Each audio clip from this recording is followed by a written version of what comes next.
Молдовановка айылындагы жазаларды аткаруу мамлекеттик кызматынын номер 27 мекемесинен 25 майдан 26 майга караган түнү саат 2:40 соттолгондор 58 жаштагы ТТ жана 22 жаштагы КИ башкы тосум аркылуу качууга аракет кылышкан.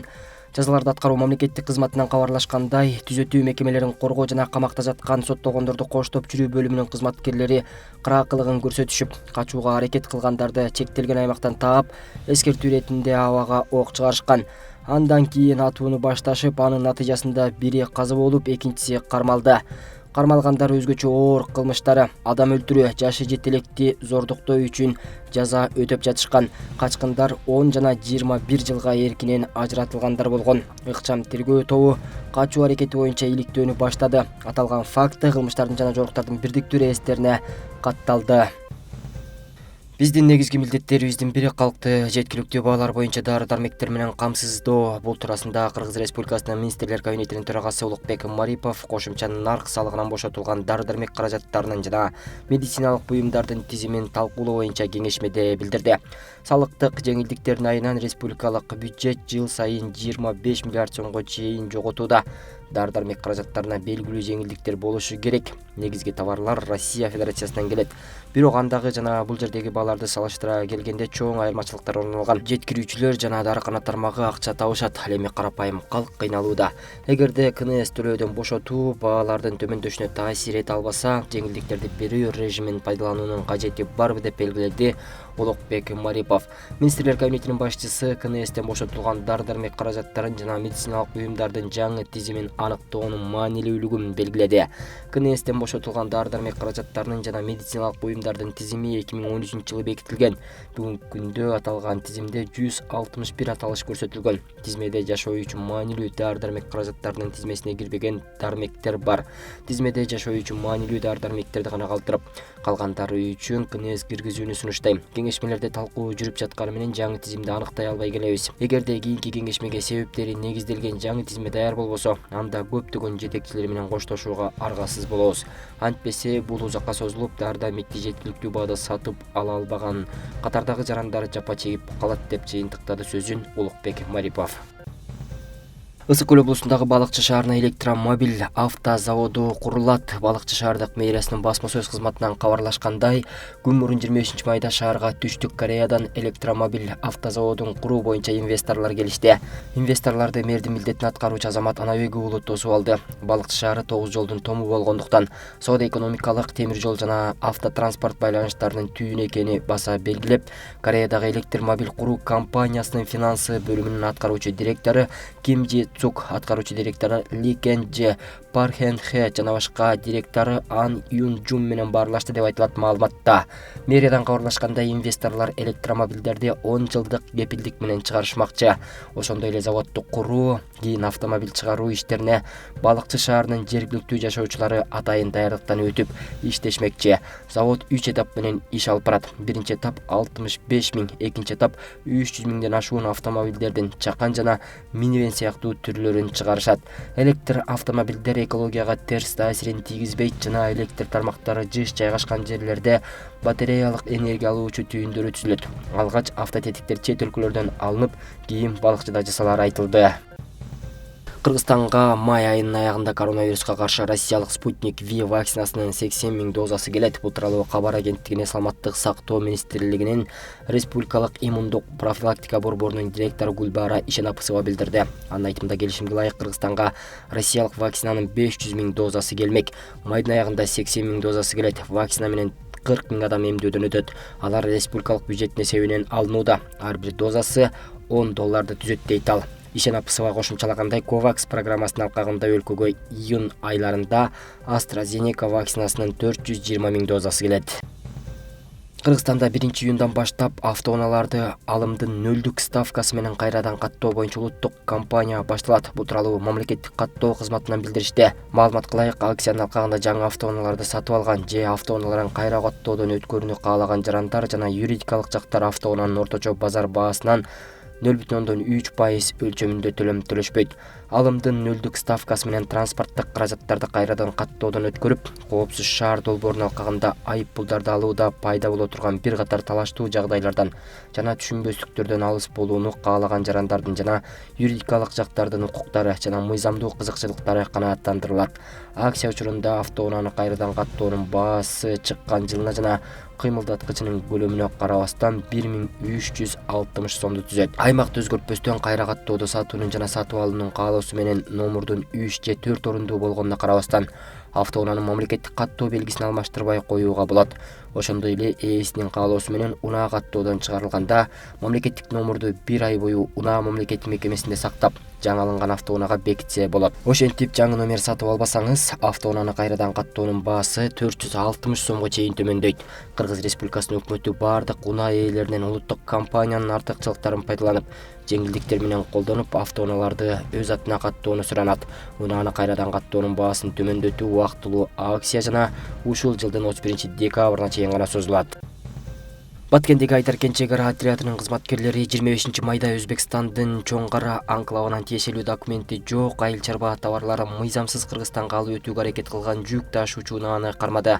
УКМКнын чек ара кызматынан кабарлашкандай, аталган унааны 33 жаштагы Аны аттуу кыргызстандык башкарып келе жаткан. Ал эми 26 майда Баткен облусунун Кадамжай районундагы ФУМ-5 аймагында чек ара кызматкерлери Ford Transit, Hyundai Porter унаасын жана 4 кыргызстандыкты кармашкан. Алар күнүмдүк керектелүүчү буюмдарды Өзбекстанга мыйзамсыз алып өтүүгө аракет көрүшкөн. Алдын ала маалымат боюнча кармалган жүктөрдүн суммасы 340 000 сомду түздү. Документтер каттоодон өткөндөн кийин кармалган жарандар жана жүктөр тиешелүү органдарга кийинки териштирүү үчүн өткөрүлүп берилди. Кутманбек Абдыкерим уулу Лангар айылынын жаштарынын лидери. 1 жылга жетпеген убакыттан бери иштеп келе жаткан жаштар комитетинин ишин жандандыруу максатында айыл өкмөттүн жаштар борборуна такай келүүдө. Өзү жашаган айылдын көйгөйлөрүн жакындан билет, андыктан аларды чечүүнүн жолун издеп келет. Иш-чаралар дайым болуп турса, ошогон ар бир айылда уюштурулса жакшы болот эле да. Себеби ар бир айылдын өзүнүн тарыхы болот. Керек болсо ушундай архив музейлерди ачса, мисалы үчүн айылдын тарыхын билбейт да көп жаштарчы. Ошон үчүн ар бир айылга ача турган ушундай иштемелерди уюштуруш керек. Бул ай сайын уюштурса жакшы болот. Керек болсо кол өнөрчүлүк, кийиз, азыр койдун жүнү мисалы үчүн талаада эле жатат да. Ошо койдун жүнүнөн көптөгөн ошогон азыр сыртта турат. Ошогон колдо жасалган нерселерди жасап сата турган болсок, көптөгөн бизге туристтер келет да. Жаштардын колунан жаралган бул кооздуктар Нариман айылындагы Алимтөбө мектебинде окуган окуучулардын колунан жаралды. Өспүрүмдөрдүн бош убактысын пайдалуу өткөрүүсү үчүн кол өнөрчүлүк боюнча атайын ирим түзүшкөн. Өздөрү үчүн мына келечекте жакшы да, бир жерге барса кыйналбайт, колдан келишинче бар жокты жасашат. Баласына мисалы үчүн бир нема токуса кандай, шапка токуса кандай, көйлөкчө токуса кандай, барган жерине үйдөгүлөрдү ham курсант кылышка аракет жасашат, Кудай кааласа. Ал эми 18 жаштагы Фарахиддин Назиров Кашкар Кыштак айылынын тургуну 4,5 жыл Германияда билим алып келген. Атасынан үйрөнгөн кол өнөрчүлүктү көпчүлүккө жеткирүүдө. Жаңгактан жасаган устанын эмгектери колдо гана жасалгандыктан ар бир буюмдун орточо баасы 5-6 миң сомго чейин бааланат. Кол өнөрчү жаштарды сабырдуулукка жана пайдалуу иш менен алек болууга чакырат. Көп жаштар муну кылганы бакында сабыры немеси жетпейт да. Эми азыркы жаштар мисалы үчүн башка нерсеге көңүл буруп кетип атат го. Эми мындай кылыш үчүн кичине убакыт и сабыр керек. Кийин өзүндө желание болуш керек. Желание болсо бул нерсени кылышы мүмкүн. Көп улуттуу Нариман айыл өкмөтүндө ачылган жаштардын борбору жергиликтүү деңгээлде мамлекеттик жаштар саясатын, коомчулуктун социалдык программаларын ишке ашырууга жана чечим кабыл алуу процесстерине жаштардын катышуусун камсыздоо багытында түзүлгөн. Ошондой эле алардын демилгелерин ишке ашырууга көмөктөшөт. Демилгечилер буга чейин улуттардын ортосундагы мамилени чыңдоого, жаштарды түрдүү уюмдарга кирүүсүнүн алдын алууга багытталган иштерди алып барышкан. 5 улут, бизде улуттар көп да, түрк, азербайжан, өзбек, кыргыз, татар, орус ушундай улуттар бар. Кыргыз ошо бардыгын биликтирип, бир өткөрдүм, ошондо чоң залым бар, 400 адам жиналды да. Ошо жерде Сирияга барып келген балдарды кайрып келген. Аш кетип калган балдарды ата-энелерин чакырып туруп, менге ровуду жардам берди, пом жардам берди, ГАИ жардам берди, полны жой жүрүшүп туруп, ошо жерде акыры семинар өткөздүк. Ошондо ошоге барып келген балдар сүйлөп берди ошо жерде. 2017 жылдан бери бирөө бала катталган эмес. Демеки ишибиз результат чыкты да. Ошого да плюс болуп атат азыр ишибиз. Балдарды ошо башка дин акымга кирип келбеслиги үчүн, балдарды бир спорт менен башка мет алектенеси үчүн, жогору билимди алыш үчүн мен колумдан келген неме ошол азыр. Жаштардын борборунда түзүлгөн шарттар, мүмкүнчүлүктөр лидер активисттердин демилгелерин өз айылынын өнүгүшүнө пайдаланууга, жаңы жумуш орундарын түзүүгө жардам берет. Борборду иштетүү менен биз ушундай механизмди көрсөтүп атабыз, практикалап атабыз. Булар өздөрүнүн демилгелери боюнча программалар иштеп чыгат жаштар.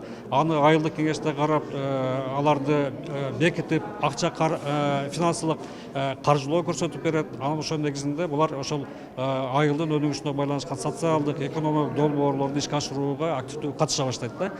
Долбоордун негизги дагы бир эмеси өзгөчөлүгү ошол жаштар комитеттин башкаруусунда атайын чогулуп келип, ушул жерде өздөрүнүн демилгелерин көтөрүп, обсуждение кылып, кандайдыр бир деңгээлде айылдык кеңеш, айыл өкмөттүнүн ортосунда тыгыз иштешүүгө байланыш түзүлүп атат да. Өлкө боюнча 10 муниципалдык жаштар борбору түзүлдү. Алардын экөө Ош областында иш алып барат. Араван районундагы Чегават айыл өкмөтүндө түзүлгөн жаштар борбору жакында ачылат. Гүлжан Ажиматова, Бектур Калыбек уулу, Ош облусу. Кабарчылар шашылыш түрдө иш үстүндө. Кыргызстандагы алгачкы эгемен телеканалдардын бири Пирамида телеканалына быйыл 30 жыл толууда. Салтанаттуу мааракеге арналган иш-чара 26 май күнү Токтогул Сатылганов атындагы Улуттук филармонияда өткөрүлдү. Самалыкта алгач аталган телеканалдын башкы директору Доорунбек Адаханов телеканалдын тарыхына жана ийгиликтерине токтолуп өткөн сөзү менен ачып берди.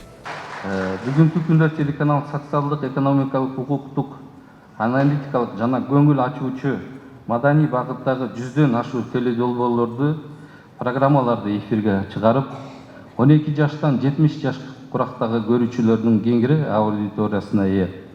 Кыргызстандын бардык 7 дубанынан көрүүчүлөрдүн келген СМС билдирүүлөр жана телефон чалуулар, социалдык интернет булактарды, пикирлер, колдоолор, тарыхый жолу бар телеканал аудиториянын сүймөнчүлүгүнө ээ болгондуктан аныкталып келет.